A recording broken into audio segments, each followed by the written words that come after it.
Friends, ఈ IPL 2025 సీజన్కి ఎక్కువ ధర పెట్టి కొన్నప్పటికీ భారీగా ఫెయిల్ అయిన ప్లేయర్స్ ఎవరో ఇప్పుడు చూద్దాం. ఫస్ట్ రిషబ్ పంత్. ఐపీఎల్ చరిత్రలోనే అత్యధిక ధరకు అమ్ముడుపోయిన ప్లేయర్ రిషబ్ పంత్.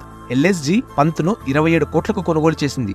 13 మ్యాచ్ల్లో 269 పరుగులు మాత్రమే చేశాడు. చివరి మ్యాచ్లో ఒక సెంచరీ చేయడం ద్వారా ఈ మాత్రం పరువు మరియు స్కోర్ అయినా దక్కింది. ఈ లెక్కన పంత్ చేసిన ఒక్కో పరుగు ఖరీదు 10 లక్షలకు పైవాంటే. నెక్స్ట్, వెంకటేష్ అయ్యర్ను కేకేఆర్ 23.75 కోట్లకు దక్కించుకుంది. 11 మ్యాచ్ల్లో 142 రన్స్ మాత్రమే చేశాడు. అంటే అయ్యర్ ఒక్కో పరుగుకు 16.75 లక్షలు తీసుకున్నట్లు. Next, spin bowler Rashid Khan. Gujarat Titans ఇతన్ని 18 కోట్లకు రిటైన్ చేసుకుంది. 15 మ్యాచ్ల్లో ఏకంగా 9.34 ఎకనామీతో 9 వికెట్లు మాత్రమే పడగొట్టాడు.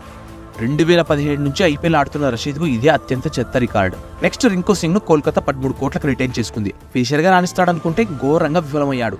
ఈ సీజన్లో 206 పరుగులు మాత్రమే చేశాడు. నెక్స్ట్, రవి బిష్నాయ్. 11 కోట్ల భారీ ధరకు రవి బిష్నాయ్ను అంటిపెట్టుకుంది. 11 మ్యాచ్ల్లో 9 వికెట్లు మాత్రమే పడగొట్టాడు. Next, Sunrisers Hyderabad pacer Mohammed షమీని 10 కోట్లకు కొనుగోలు చేసింది.